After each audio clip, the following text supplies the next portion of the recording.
Hello and welcome to this edition of World at War. I'm your host, Mohammed Saleh. Otto von Bismarck, the diplomat who masterminded the unification of Germany and served as the Chancellor of the German Empire, had once remarked that one day the great European war will come out of some damned foolish thing in the Balkans. In a matter of decades, in 1914, Bismarck was proven right. Something similar could also be said about the Crimean Peninsula as well, a strategically crucial piece of land that Russia annexed from Ukraine in 2014. Kiev is preparing for a spring offensive, and the talks at the Ramstein air base in Germany have divided the NATO allies right down.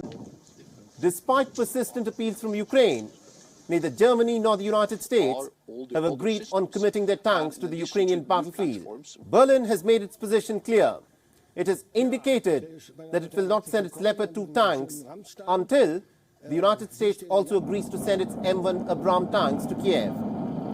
Admiral Rob Power, the head of NATO's military committee, has even gone on to remark that each NATO ally must make its own decisions on giving tanks to Ukraine. Whether the pressure on Germany is mounting or not is not something that I'm involved in. That is a political discussion between Germany and the nations that are willing to give away their Leopards. So I'm not going to say whether Germany should do that. That is a sovereign decision by a sovereign state, which is Germany. But notwithstanding the differences, the West is already committed to pouring more weapons into the Ukrainian battlefield. The United States, in its most recent announcement, has said that it is sending more weapons worth $2.5 billion. This will include 90 Stryker armored personnel carriers, 59 Bradley fighting vehicles with some pretty powerful cannons, besides other French and German infantry fighting vehicles. Finland, which has applied to join the NATO military alliance, has pledged military aid to the tune of about $430 million. So with this being the scale of weapons that are being pumped into the Ukrainian war by the West, the question is, why are the United States and Germany reluctant to send their tanks into the battlefield? Retired Lieutenant Colonel Daniel Davis, that I spoke with earlier, has an interesting assessment. Number one is we don't want to lose our tanks. We don't want to see American tanks or Leopard tanks, burning hulks that are, shared all over social media, and to see maybe they're not as good as what people think that they might be. And of course, as I point out, you have to use them right to do that. On the other hand, Russia is gearing up for a spring offensive of its own. The onset of spring won't just begin to melt the ice. Predictions that were made by the military analysts that Russia would run out of its arsenal have fallen flat. Speaking to the workers of an ordnance factory in St. Petersburg, Vladimir Putin had claimed that Russian defense companies manufactured the same number of anti-aircraft missiles as the rest of the world combined, and 3 times more than the United States. According to Putin, it is this ability of the Russian military-industrial complex which will help Moscow to prevail over Ukraine. The work of the defense industry, companies such as yours and people such as yourselves, the work of the economy as a whole, each of these links, industry, the state of public finances, the social sphere, including those related to support for families requiring special help from the state and healthcare, all form the basis of our effective development and victory. It is assured, I have no doubt about this, it is also assured by the things you are working on, the way you work and what you do.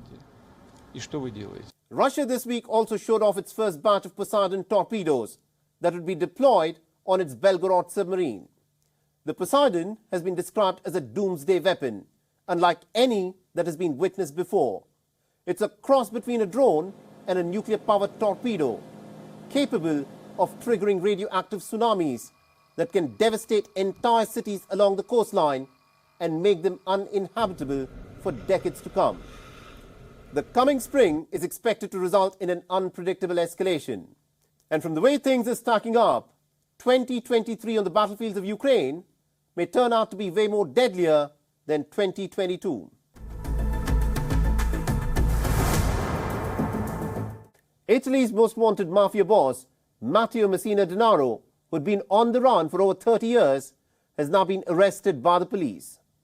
Nicknamed the Diabolic, he was the undisputed leader of the Cosa Nostra Mafia in Sicily. Denaro used to boast that he could fill up an entire cemetery with the number of people that he alone had killed. But how did Diabolic's luck run out? And how did the police finally manage to capture him? Our next report gets you the details. Matteo Messina Denaro is known as the last godfather of the Sicilian mafia. On the run from the police after a spate of high-profile murders in 1993, Denaro was regarded as the boss among the bosses of the mob. But on the 16th of January, a cold Monday morning when he walked into a private hospital for anti-cancer treatment in Palermo, little did he know that more than 100 police officers were waiting for him. Denaro has 20 life prison terms to his name for an array of mob murders committed by him in trials that have been held in absentia.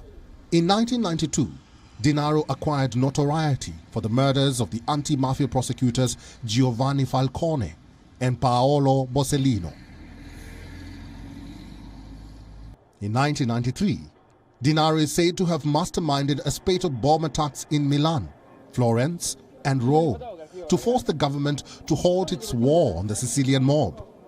10 people were killed in the attacks. In the same year, Denaro was accused of kidnapping, torturing and the killing of an 11-year-old son of a mafia criminal turned state witness. The boy's body had been disposed by dissolving it in acid. Italian Prime Minister Giorgia Meloni hailed the arrest of Denaro as a day of celebration. We have not won the war. We have not defeated the mafia. But this battle was a key battle to win, and it is a heavy blow to organized crime. I also want to add that today is a day of celebration for me. My tribute to the memorial of anti-mafia judge Giovanni Falcone was due. Someone continued his work and the war goes on. Thank you. Have a nice day. What has also baffled people is the ease with which Denaro had been able to assume fake identities and lead a normal life. The mobster was known to have expensive tastes. The police who raided his apartment found designer suits, Rolex watches and Ray-Ban sunglasses. What complicated Denaro's arrest was the near-complete absence of his recent photographs since the time he went underground in 1993. Denaro reportedly had also undergone facial plastic surgery to change his appearance. The arrest is a very, very important event. Obviously, Mr. Matteo Messina Denaro is the keeper of fundamental secrets in very delicate matter.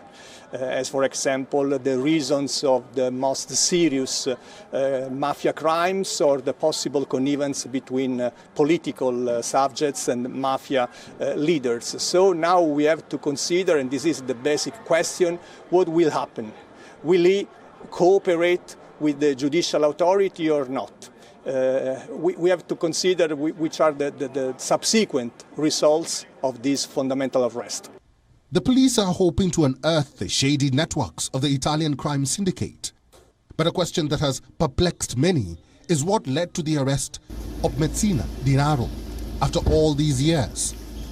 Speculation is rife that the last godfather of the Italian mafia was done in on the basis of an insider's tip-off, because the 60-year-old Denaro is no longer useful to current crop of the Italian mafia syndicate.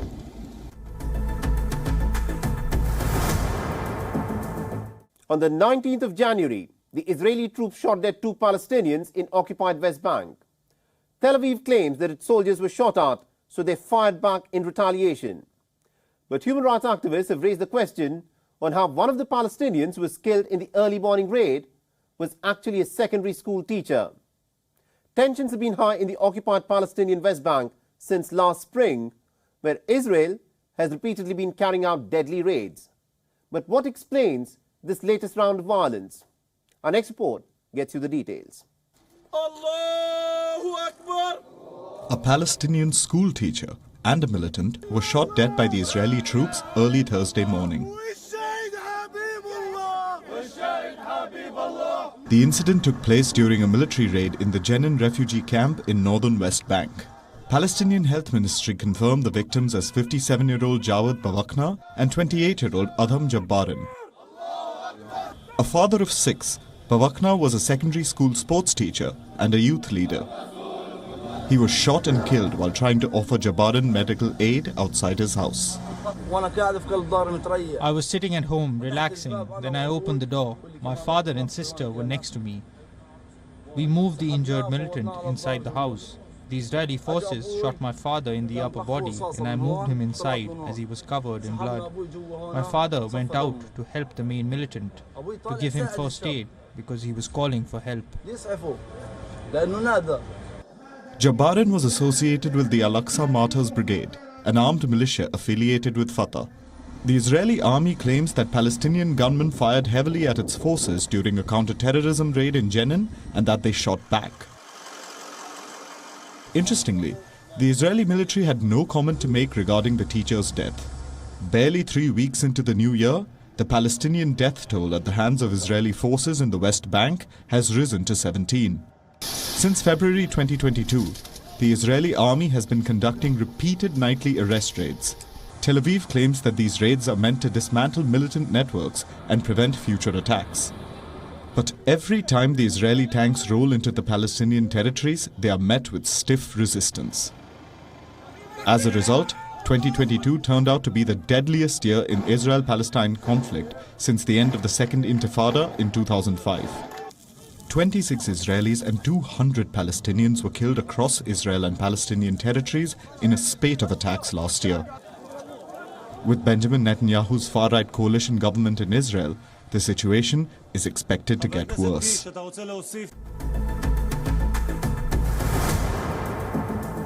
To admit that one has been wrong requires guts.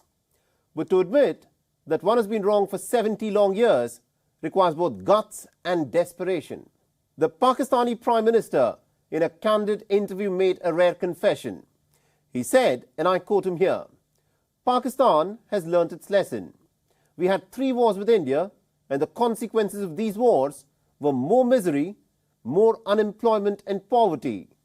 Millions were demoted from their level of satisfaction to a low level of satisfaction." Now, given the track record, it's baffling that a Pakistani Prime Minister would make this admission. But you must understand the context and also the circumstances in which Pakistan finds itself in. The economy has collapsed. The World Bank has dubbed Pakistan as South Asia's weakest economy. Islamabad's forex reserves have dipped to a 9-year low to a measly $4.6 billion, just enough to cover expenses of about 4 weeks of imports. Nature hasn't been kind either. The deadly floods that wreaked havoc from June till October last year have resulted in a damage to the tune of about $15 billion. The Pakistani rupee is in a tailspin. Inflation is through the roof. There are food shortages. Imagine being a country that is blessed with fertile floodplains for agriculture, but to have a shortage of flour and no money to import it. I want to show you these visuals from Gilgit-Baltistan. Rallies have been taken out.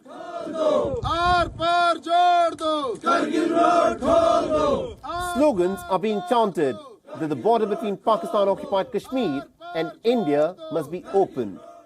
The people of POK are saying that they want to be part of India. So why is there so much disaffection in the people governed by the Pakistani administration?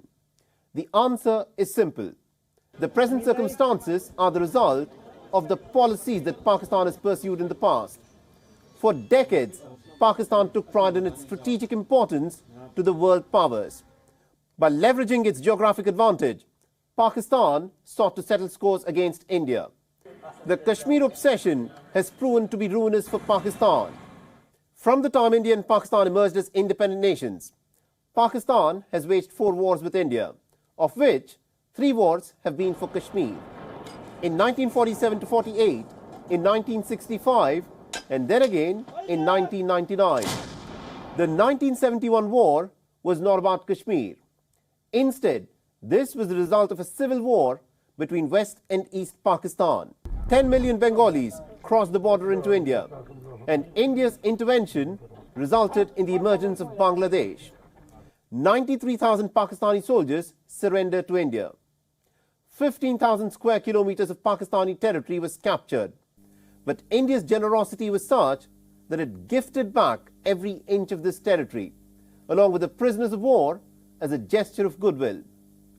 The realization that Pakistan stood no chance in a conventional war against India is what prompted the generals of Rawalpindi and also the on and off civilian administration of Islamabad to build up the Frankenstein of terror networks. The lessons taught to the Afghan Mujahideen by the American CIA to fight against the Soviet invasion was the inspiration. When the humiliated Soviets retreated out of Afghanistan in 1989, the Afghan Mujahideen were exultant.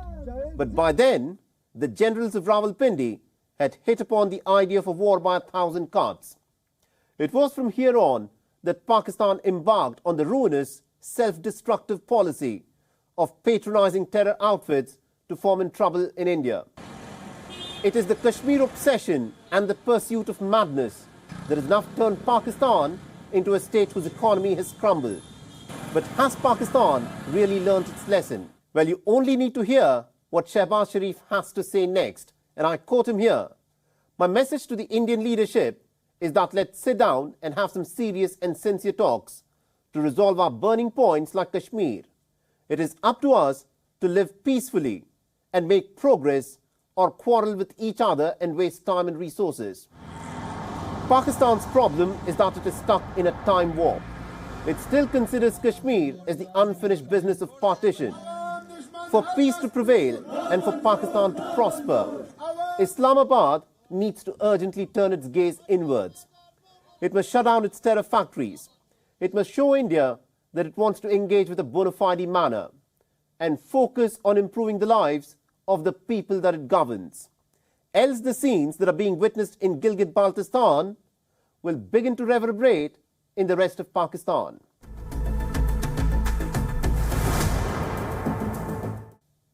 Anti-government protests have rocked the Andean nation of Peru. The mounting death toll has now risen to well over 50 since the protests began in early December. The resignation of the incumbent President Dina Boluarte, the dissolution of the Congress, and snap elections are the top demands of the protesters. But how willing is the Peru government to concede to any of these demands? Our next report gets you the details.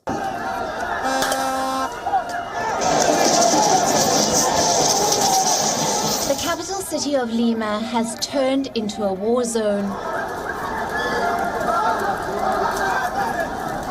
Tens of thousands of protesters from diverse regions of the country have descended onto the Peruvian capital, defying the state of emergency that was ostensibly declared to maintain law and order.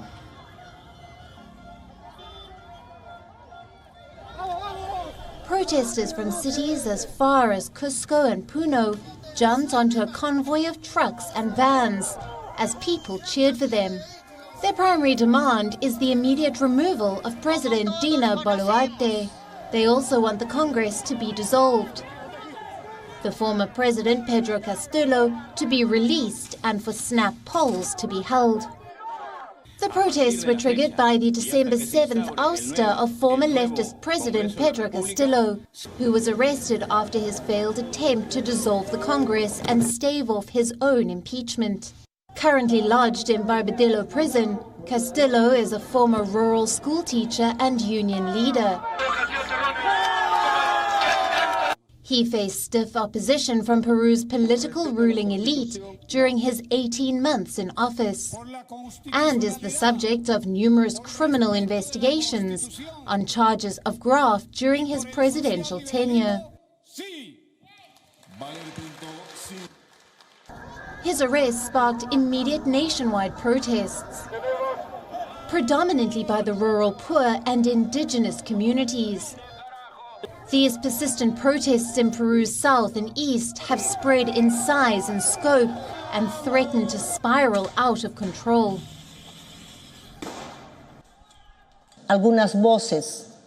Some voices coming out of the violent and radicals are asking for my resignation, inciting the population to chaos, disorder, and destruction. To them I say, responsibly, that I am not going to resign. My commitment is to Peru and not to that tiny group that is bleeding the homeland.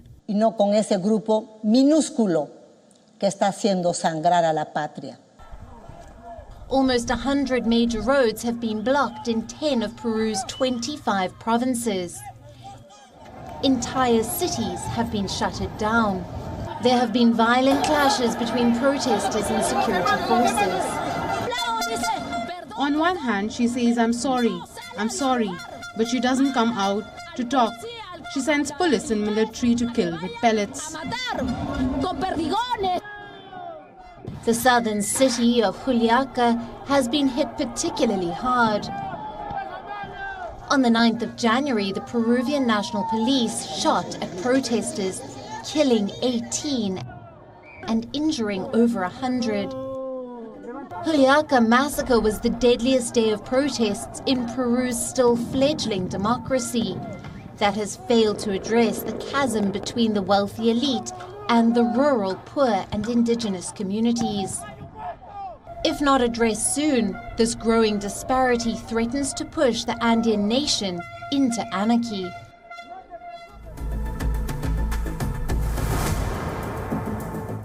Thanks for watching World at War. And if you want to reach out to me with any comments, feedback or suggestions, you can do so by tweeting to me on the Twitter handle that you see on your screens. I'm your host, Mohammed Saleh, and I'll see you again next week.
WION is now available in your country. Download the app now and get all the news on the move.